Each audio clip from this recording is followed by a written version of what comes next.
नीलांचल निवासाय नित्याय परमात्मने बलभद्र सुभद्राभ्याम जगन्नाथाय ते नमः। शिखिने जगन्नाथाय नीलमाधवाय नमो नमः। भगवान जगन्नाथ जी की रथ यात्रा का आरंभ 7 जुलाई 2024 को होगा। श्री कृष्ण बलराम और सुभद्रा जी के रथ को खींचकर 4 किलोमीटर दूर गुंडीचा मंदिर में ले जाया जाता है, जहां पर भगवान 7 दिनों तक विश्राम करते हैं और उसके बाद दशमी के दिन लौट आते हैं। फिर एकादशी के दिन भगवान को पुनः मंदिर में विराजमान कराया जाता है। आइए इस संबंध में हम भगवान जगन्नाथ की कथा का श्रवण करते हैं। आइए आज हम जगन्नाथ मंदिर पुरी के आश्चर्यजनक अनसुने तथ्य को जानते हैं। पुरी का श्री जगन्नाथ मंदिर हिंदू मंदिरों में से एक गिना जाता है, जो भगवान जगन्नाथ यानी भगवान श्री कृष्ण को समर्पित है। यह भक्तों की आस्था के केंद्र के रूप में विश्व भर में माना गया और प्रसिद्ध मंदिर है। यह भारत के साथ ही विदेशी श्रद्धालुओं का भी आकर्षण का केंद्र है। पुरी के जगन्नाथ मंदिर की ऊंचाई 214 फुट है। पुरी में किसी भी स्थान से आप मंदिर के शीर्ष पर लगे सुदर्शन चक्र को देखेंगे तो वह सदैव आपको अपने सामने ही लगा दिखेगा। मंदिर के ऊपर स्थापित ध्वज सदैव हवा के विपरीत दिशा में लहराता रहता है। सामान्य दिनों के समय हवा समुद्र से जमीन की तरफ आती है, शाम के दौरान इसके विपरीत, लेकिन पुरी में इसका उल्टा होता है। मुख्य गुंबद की छाया दिन के किसी भी समय अदृश्य ही रहती है। मंदिर के अंदर पकाने के लिए भोजन की मात्रा पूरे वर्ष के लिए रहती है। प्रसाद की एक भी मात्रा कभी भी व्यर्थ नहीं जाती। यह प्रसाद लाखों लोगों को खिलाया जाता है। मंदिर की रसोई में प्रसाद पकाने के लिए 7 बर्तन एक दूसरे के ऊपर रखे जाते हैं और यह लकड़ी पर पकाया जाता है। इस प्रक्रिया में शीर्ष बर्तन में सामग्री सबसे पहले और नीचे के बर्तन में बाद में पकती है। मंदिर के सिंह द्वार में पहला कदम प्रवेश करने पर ही आप सागर द्वारा निर्मित किसी भी ध्वनि को नहीं सुन सकते, लेकिन जैसे ही आप मंदिर के बाहर कदम रखेंगे तो आपको समुद्र की ध्वनि सुनाई देगी। मंदिर का रसोई घर दुनिया का सबसे बड़े रसोई घरों में गिना जाता है। इस विशाल रसोई घर में भगवान जगन्नाथ को चढ़ाए जाने वाले महाप्रसाद के निर्माण हेतु 500 रसोइये और 300 सहायक और सहायिकाएं काम में करती हैं। सारा खाना मिट्टी के बर्तनों में पकाया जाता है। हमारे पूर्वज कितने बड़े इंजीनियर रहे होंगे, यह एक मंदिर के उदाहरण से ही समझ में आ जाता है। प्रतिदिन सायंकाल मंदिर के ऊपर स्थापित ध्वज को मानव द्वारा उल्टा चढ़कर बदला जाता है। मंदिर का क्षेत्रफल 4 लाख वर्ग फुट में फैला हुआ है। पक्षी या विमान को मंदिर के ऊपर कभी किसी ने उड़ते हुए आज तक नहीं देखा। भगवान जगन्नाथ की कुछ ऐसी जानकारियां हैं जिन्हें अगर आप सुनेंगे तो आप आश्चर्य में पड़ जाएंगे। सबसे पहले हम सुनेंगे कि भगवान जगन्नाथ की रथ यात्रा की परंपरा कब और कैसे शुरू हुई। जब राजा इंद्रद्युम्न ने जगन्नाथ, बलभद्र और सुभद्रा की मूर्तियां बनवाई तो रानी गुंडीचा ने मूर्तियां बनाते हुए मूर्तिकार विश्वकर्मा और मूर्तियों को देख लिया, जिसके चलते मूर्तियां अधूरी ही रह गई।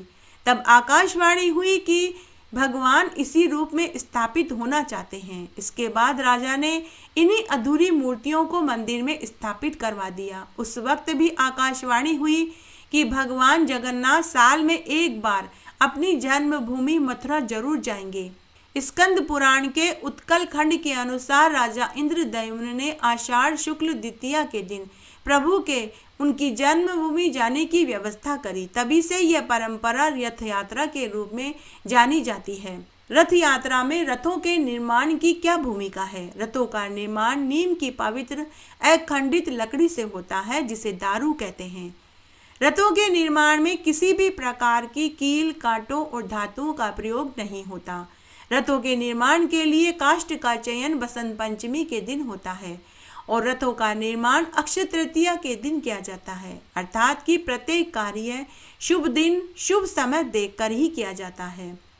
छर पहनरा रस्म ये छर पहनरा नसम क्या होती है? जब तीनों रथ तैयार हो जाते हैं तब छर पहनरा नामक अनुष्ठान संपन्न किया जाता है। इसके तहत पुरी के गजपति राजा पालकी में यहाँ आते हैं और इन तीनों रथों की विधिवत पूजा करते हैं और सोने की झाड़ू से रथ मंडप और जिस रास्ते में रथ यात्रा जाती है उस रास्ते की सफाई करते हैं। गुंडीचा मार्जन परंपरा। रथ यात्रा जगन्नाथ मंदिर से निकलकर गुंडीचा मंदिर जाती है। गुंडीचा मार्जन परंपरा के अनुसार रथ यात्रा से एक दिन पहले श्रद्धालुओं के द्वारा गुंडीचा मंदिर को शुद्ध जल से धोकर साफ किया जाता है। इस परंपरा को गुंडीचा मार्जन परंपरा कहा जाता है। 3 रथ तैयार होते हैं। भगवान जगन्नाथ की रथ यात्रा में 3 रथ तैयार किए जाते हैं। बलराम जी के रथ को ताल ध्वज कहते हैं जिसका रंग लाल और हरा होता है। देवी सुभद्रा के रथ को दर्पदलन और पद्म रथ कहते हैं जो काले और नीले और लाल रंग का होता है, जबकि भगवान जगन्नाथ के रथ को नंदी घोष और गरुड़ ध्वज कहते हैं। इसका रंग लाल और पीला होता है। रथ यात्रा में सबसे आगे बलराम जी का रथ, बीच में सुभद्रा देवी का और सबसे अंत में भगवान जगन्नाथ का रथ होता है। इन रथों की ऊंचाई भी अलग अलग होती है। नंदी घोष रथ की ऊंचाई 45.6 फीट, ताल ध्वज रथ की ऊंचाई 45 फुट और दर्पदलन रथ की ऊंचाई 44.6 फुट की होती है। रथ यात्रा के पहले ही भगवान बीमार क्यों हो जाते हैं? आइए इस संबंध में हम जानकारी जानते हैं।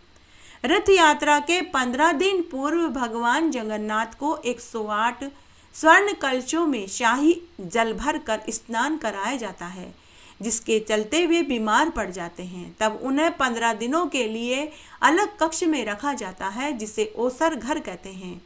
इन 15 दिनों की अवधि में महाप्रभु को मंदिर के प्रमुख सेवक और वैद्य के अलावा और कोई नहीं देख सकता। इस दौरान मंदिर के महाप्रभु के प्रतिनिधि अलारनाथ जी की प्रतिमा स्थापित की जाती है तथा उन्हीं की पूजा की जाती है। कराग्रे वसते लक्ष्मी, कर मध्य सरस्वती, कर मूले तु गोविंद है, प्रभाते कर दर्शनम, समुद्र वसने देवी, पर्वत स्तन मंडले, विष्णु पत्नी नमस्तुभ्यं, पाद स्पर्श शम स्वयं है। आइए आज हम भगवान जगन्नाथ मंदिर की कथा का श्रवण करते हैं कि रथ यात्रा से पहले भगवान जगन्नाथ बीमार क्यों हो जाते हैं। इस संबंध में हम एक पौराणिक कथा का श्रवण करते हैं। आप सभी को ज्येष्ठ पूर्णिमा की ढेरों शुभकामनाएं। क्या आप जानते हैं कि जेठ पूर्णिमा को भगवान जगन्नाथ बीमार पड़ जाते हैं? हर साल ज्येष्ठ पूर्णिमा को भगवान जगन्नाथ पुरी के भगवान बीमार पड़ जाते हैं। यह ऐसा क्यों होता है? इसके पीछे कौन सी कथा है? आइए आज हम उस कथा को विस्तार से सुनते हैं। सनातन धर्म में ज्येष्ठ पूर्णिमा का विशेष महत्व होता है। जेठ पूर्णिमा के दिन ओडिशा में स्थित भगवान जगन्नाथ पुरी में भगवान जगन्नाथ को 108 स्वर्ण कलशों में जल भर कर स्नान कराया जाता है। इसे स्नान यात्रा कहा जाता है। इससे भगवान जगन्नाथ बीमार हो जाते हैं और वे एकांत में चले जाते हैं। इस अवधि को अनासार अवधि कहते हैं। इस दिन भगवान जगन्नाथ, बलराम व उनकी बहन सुभद्रा जी को स्नान के लिए मंदिर से बाहर निकाला जाता है और श्री विग्रह को मंदिर से बाहर लाने के बाद उन्हें सूती कपड़े पहनाए जाते हैं। फूलों के आसन पर बैठाया जाता है। पुष्प आसन पर विराजमान करवाने के बाद उन्हें 108 स्वर्ण कलशों के जल में, जिसमें चंदन, केवड़ा, मोगरे का इत्र, सुगंधित चीजें मिलाकर के स्नान कराया जाता है। पुराणों में कहा गया है कि एक बार भगवान जगन्नाथ ने मंदिर के पुजारी को स्वप्न में दर्शन देकर कहा था कि मंदिर के ठीक सामने वटवृक्ष के पेड़ के नीचे एक हाथ खुदाई करने से ही तुम्हें एक शीतल जल का कुआं मिलेगा। तुम मुझे उसी जल से स्नान कराना। भगवान के आदेशानुसार मंदिर के पुजारी ने ऐसा ही किया तो वहाँ एक कुआं मिला। उसी जल से भगवान को स्नान कराया जाता है। तब उन 15 दिनों में किसी को भी उनके दर्शन करने की अनुमति नहीं होती। इस अवधि को अनासार अवधि कहते हैं। जेठ की भयंकर तेज गर्मी में शीतलता प्रदान करने के लिए भगवान जगन्नाथ को 108 कलशों के जल से स्नान कराया जाता है, जिससे उन्हें बुखार आ जाता है। भगवान जगन्नाथ के अस्वस्थ होने की लीला को ज्वर लीला के नाम से जाना जाता है। इस अवधि में भगवान जगन्नाथ के स्वस्थ करने के लिए उन्हें जड़ी बूटियां मिलाकर के चावल, खिचड़ी, फलों के रस का भोग लगाया जाता है। इन 15 दिनों में रोज उन्हें देखने के लिए एक वैद्य भी आता है। 15 दिनों के बाद भगवान जगन्नाथ स्वस्थ हो जाते हैं और अपने भक्तों को दर्शन देने के लिए रथ में सवार होकर भ्रमण के लिए निकलते हैं। क्यों भगवान जगन्नाथ बीमार हो जाते हैं, इस संबंध में हम एक पवित्र पौराणिक पुण्य कथा को सुनेंगे। ओडिशा में भगवान जगन्नाथ के एक परम भक्त थे जिनका नाम माधव दास था। वे अकेले रहते थे। संसार व संसार के लोगों से उनका कोई लेना देना नहीं था। वे हमेशा भगवान जगन्नाथ के भजन गाया करते थे। उन्हें सांसारिक मोह माया से कोई सरोकार नहीं था। वे नित्य नियम से स्नान, पूजा पाठ करते और रोज भगवान जगन्नाथ के दर्शन आरती में शामिल होते थे। माधव दास घंटों मंदिर में बैठकर भगवान की मूर्ति से बातें करते और अपना सुख दुख उन्हें सुनाते, भजन गाकर सुनाते। उन्होंने भगवान जगन्नाथ को अपना मित्र बना रखा था। वे अकेले में उनके साथ खेलते और बातें करते और अपने हाथ से उन्हें खिचड़ी चावल खिलाते, तालियां बजाकर के लोरी गाकर सुलाते। अनेक लीलाएं उनके साथ किया करते थे। इन्हीं लीलाओं में भगवान जगन्नाथ ने अपने भक्त माधव दास को पान व कटहल चोरी करना भी सिखाया था। इस तरह माधव दास भगवान जगन्नाथ के साथ हमेशा मगन रहा करते थे। उनकी सुबह, दोपहर, शाम और रात्रि भगवान के साथ लीलाएं करने में ही बीतती थी। तब एक बार की बात है, माधव दास को अतिसार क्षय रोग हो गया। उनकी भूख, प्यास, नींद सब गायब हो गई। तब जब कोई माधव दास से कहते कि लाओ तुम्हारी सेवा टहल कर दें, तो माधव दास इनकार कर देते थे कि मेरे तो सखा भगवान जगन्नाथ जी हैं, वे ही मेरी रक्षा करेंगे। इस तरह वे दिन पर दिन कमजोर होने लगे। तब एक दिन उन्होंने बिस्तर ही पकड़ लिया। उनके कपड़ों में ही मलमूत्र निकलने लग गया। उनके वस्त्र खराब होने लगे। हाथ पैरों ने जवाब दे दिया। उनके शरीर से दुर्गंध आने लगी। तब एक दिन भगवान जगन्नाथ सेवक रूप में उनके घर पहुंचे और अपने प्रिय भक्त माधव दास की सेवा टहल करने लगे। भगवान खुद अपने हाथों से उनके मलमूत्र को साफ करते, गंदे कपड़ों को धोकर सुखाते, हाथों से भोजन खिलाते, लोरी गाकर सुलाते। इतनी सेवा तो कोई पुत्र अपने माता पिता की भी नहीं करता, जितनी कि भगवान ने अपने प्रिय भक्त की करी। तब एक दिन जब सेवा करके भगवान जाने लगे तो माधव दास ने भगवान का हाथ पकड़ लिया और बोले कि हे प्रभु, आप मेरे गंदे कार्य करने आते हैं, मेरे गंदे वस्त्रों को धोकर सुखाते हैं, साफ वस्त्र पहनाते हैं, भोजन खिला कर के लोरी गाकर सुनाते हैं। हे प्रभु, इससे तो अच्छा होता कि आप मुझे उठा ही लेते। तो भगवान माधव दास से बोले कि हे पुत्र, तुम मेरे परम प्रिय भक्त हो, मुझसे तुम्हारा कष्ट देखा नहीं जाता, इसीलिए मैं तुम्हारी सेवा टहल करने आता हूँ।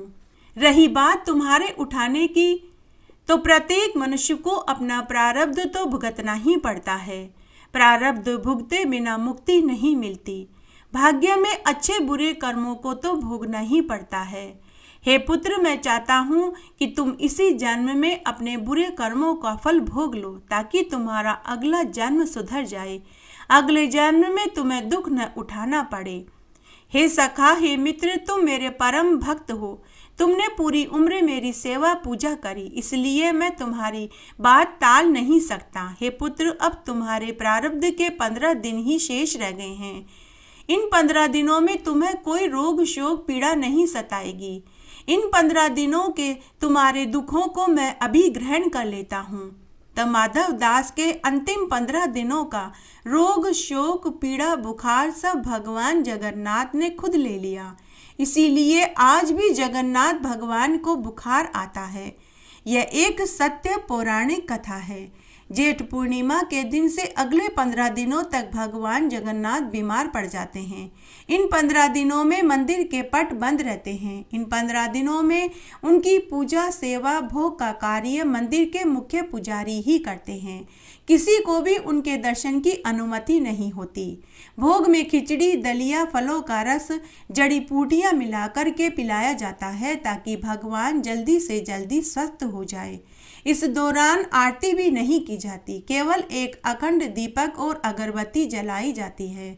भगवान के शरीर पर शीतल लेप लगाया जाता है। उन्हें मुलायम गद्दों पर लिटाया जाता है। रोजाना एक वेद जी उन्हें जांचने और परखने आते हैं। उन्हें हल्के सूती ठंडे कपड़े पहनाए जाते हैं। उन्हें शीतल जल, पेय पदार्थ, छाछ, आमरस, केरी की छाछ, ठंडा दूध व काढ़ा पिलाया जाता है। उसके बाद आषाढ़ मास की तृतीया को भगवान अपने भक्तों को दर्शन देने के लिए रथ में बैठकर निकलते हैं।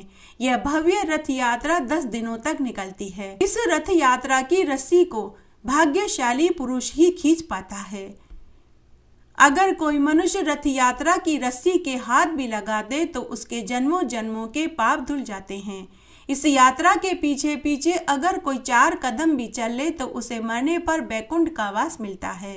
रथ यात्रा की रस्सी को खींचने वाला मनुष्य 100 यज्ञों के फल को प्राप्त करता है और मरने के बाद मोक्ष को पाता है। रथ यात्रा के रथ के नीचे से अगर कोई व्यक्ति निकल जाए और 5 परिक्रमा रथ की कर ले तो उसके ही नहीं, उसकी 7 पीढ़ियों को कभी भी गरीबी का मुंह नहीं देखना पड़ता। वह व्यक्ति पुत्र, पौत्र, धन, परिवार का सुख भोग कर अंत में बैकुंठ को प्राप्त होता है। गुंडीचा मंदिर में भगवान जगन्नाथ के दर्शन को आड़प दर्शन कहा जाता है। गुंडीचा मंदिर को गुंडीचा बाड़ी भी कहते हैं। माना जाता है कि माँ गुंडीचा भगवान जगन्नाथ की मौसी है। यहीं पर देवताओं के इंजीनियर माने जाने वाले विश्वकर्मा जी ने भगवान जगन्नाथ, उनके बड़े भाई बलभद्र और बहन सुभद्रा की मूर्तियां बनाई थी। बहुड़ा यात्रा आषाढ़ मास की दशमी को सभी रथ पुनः मुख्य मंदिर की ओर प्रस्थान करते हैं। रथों की वापसी की इस यात्रा की रस्म को बहुड़ा यात्रा कहते हैं। जगन्नाथपुरी में भक्त भगवान के रथ को खींचते हुए 2 किलोमीटर दूर गुंडीचा मंदिर तक ले जाते हैं और 9वें दिन वापस मुख्य मंदिर में लेकर आते हैं। रथ में ही रहती है एकादशी तक प्रतिमाएं। 9वें दिन रथ यात्रा पुनः भगवान के धाम आ जाती है। जगन्नाथ मंदिर वापस पहुंचने के बाद भी सभी प्रतिमाएं रथ में ही रहती है। देवी देवताओं के लिए मंदिर के द्वार अगले दिन एकादशी को खोले जाते हैं।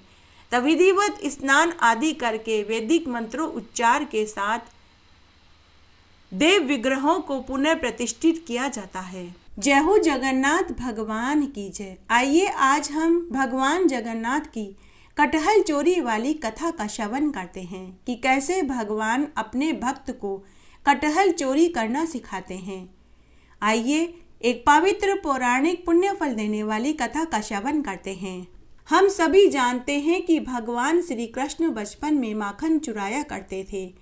उन्हें सभी माखन चोर कहते हैं। उनकी सभी लीलाएं बड़े ही अद्भुत प्रेरणा स्रोत से भरी हुई है, जिन्हें हम बार बार अनेक बार सुनते हैं, लेकिन हर बार हमें वह कथाएं भाव से भरी हुई मिलती हैं। आइए आज हम भगवान जगन्नाथ की कटहल चुराने वाली एक प्राचीन पावन कथा का श्रवण करते हैं। एक बार भगवान कृष्ण उदास बैठे हुए थे तो उनके प्रिय सखा माधव दास जी ने पूछा कि हे लल्ला, क्या बात है, आज तुम बड़े ही उदास दिखाई दे रहे हो। तो भगवान बोले कि हे मित्र, हे सखा, जब से वृंदावन छोड़कर यहाँ पुरी में आया हूँ तब से मैंने एक बार भी चोरी नहीं करी। तो माधव दास बोले कि हे सखा, बचपन की बातें छोड़ो, तब हम बच्चे थे, ना समझ थे और भोले थे। तब भगवान बोले कि हे मित्र, बचपन की आदत को हम कैसे छोड़ सकते हैं। अगर मैं तुम्हें कहूँ कि तुम रोज मेरा दर्शन करना और भजन गाना छोड़ दो तो क्या तुम ऐसा करोगे। तब माधव दास मंद मंद मुस्कुराते हुए बोले कि हे कन्हैया, तुम्हें बातों में कौन जीत पाया है, चलो बताओ क्या करना है। तब भगवान कृष्ण बोले कि हे मित्र, वृंदावन में तो हमारे बहुत से मित्र थे, एक बांसुरी की धुन में सभी मेरे पास आ जाते थे, लेकिन यहाँ तो मात्र तुम ही हो। तो भगवान माधवदास से बोले कि चलो माधवदास, मेरे साथ एक स्थान पर चलो। माधवदास बोले कि प्रभु कहाँ चलना है, हमें तो केवल आपके भजन गाने आते हैं, चोरी करना तो आता ही नहीं है। तो भगवान बोले कि चोरी करना कौन सी बड़ी बात है, हम तुम्हें चोरी करना सिखाई देते हैं।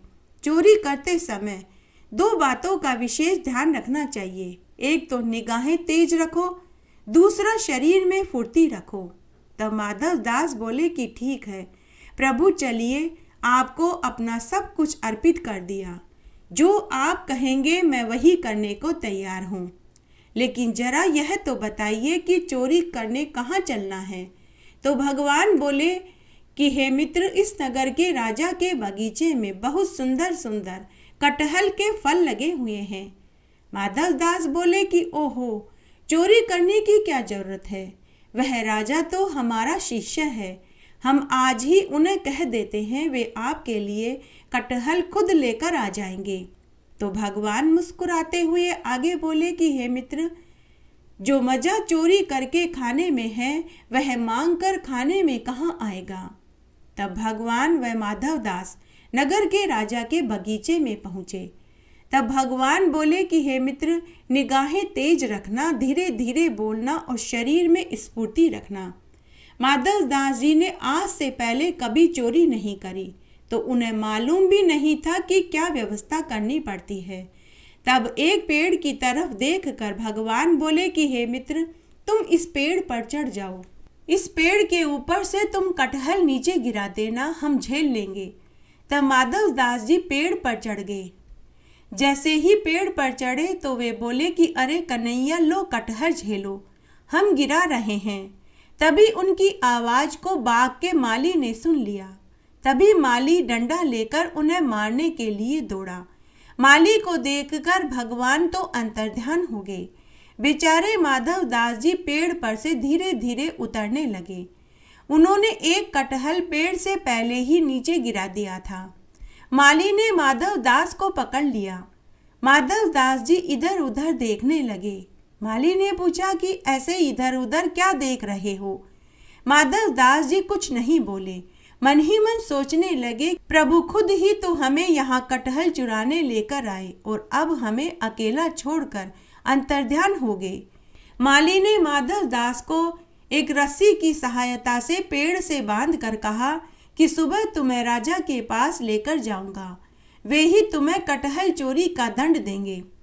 सुबह होने पर राजा भ्रमण करते करते कटहल के बगीचे में पहुँचे और अपने गुरु माधवदास को रस्सी की सहायता से पेड़ से बंधा हुआ देखा तो राजा क्रोधित होते हुए अपने माली से बोले कि अरे मूर्ख, तूने मेरे गुरु को रस्सी से क्यों बांध रखा है। ऐसा कहकर वे छड़ी से माली को मारने लगे।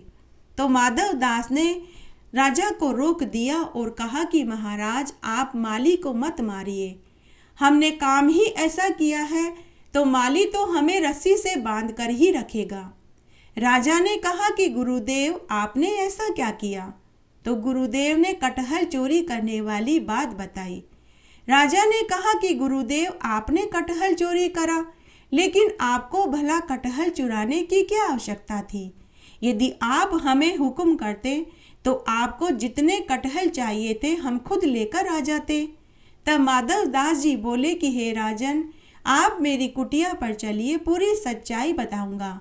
तब गुरुजी राजा को लेकर अपनी कुटिया पर आए। गुरुजी ने राजा को पूरी सच्चाई बताई। सच्चाई सुनकर राजा का मन भाव भक्ति से पूर्ण हो गया और उसी समय अपना पूरा बगीचा भगवान जगन्नाथ के नाम कर दिया और बगीचे के कागजात अपने गुरुदेव को सौंप दिए। माधव दास जी बगीचे के कागजात लेकर भगवान के पास मिलने जाने लगे तो बीच रास्ते में ही उन्हें भगवान मिल गए। भगवान ने कहा कि हे मित्र, रात कैसी गुजरी। अरे मैंने तो तुम्हें पहले ही कहा था कि शरीर में स्फूर्ति रखना, लेकिन तुम तो पेड़ से ऐसे उतर रहे थे जैसे कुछ हुआ ही न हो। माधवदास जी बोले कि अरे कन्हैया, पूरी रात हम तो पेड़ से बंधे रहे, लेकिन तुम तो गायब हो गए। तुमने तो एक कटहल चुराने की बात कही थी, हम तो पूरे बगीचा तुम्हारे नाम करवा कर ला रहे हैं। यह सुनकर भगवान ने अपने प्रिय भक्त माधवदास को गले से लगा लिया। भगवान की लीलाओं को कहने और सुनने के लिए मन में भाव होना चाहिए, आंखों पर अहंकार का पर्दा हटा हुआ होना चाहिए। तभी तो कहते हैं कि मन चंगा तो कठौती में गंगा। भगवान ने इतनी लीलाएं रची हैं जिनका कोई और है न छोर है।